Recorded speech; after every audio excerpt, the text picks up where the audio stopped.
আসসালামু আলাইকুম সম্মানিত দর্শক, সবাই কেমন আছেন? কিন্তু আমি ভালো নেই, কারণ গতকাল রাতে আর্জেন্টিনা এবং স্পেনের মাঝে যে ফুটবল বিশ্বকাপে ফাইনাল ম্যাচ অনুষ্ঠিত হয়েছিল, সেখানে আর্জেন্টিনা স্পেনের কাছে 1-0 গোলে পরাজয় বরণ করেছে। এতে আহ, স্পেন বিশ্বকাপটা অর্জন করে নিয়েছে। কারণ এতে করে আর্জেন্টিনা ফ্যানদের সাপোর্টারদের মন ভেঙে গেছে। আর্জেন্টিনার সাপোর্টারদেরও মন ভালো নেই। সো আপনারা মন খারাপের কিছু নেই, কারণ সামনে আবার বিশ্বকাপ হবে।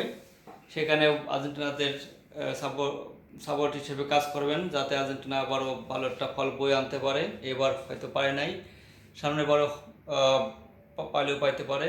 সো আপনার মন খারাপের কিছু নেই। আপনার প্রিয় দলের সাথে সাথে থাকুন এবং তাদের সাপোর্ট করুন, এই আশা ব্যক্ত করছি।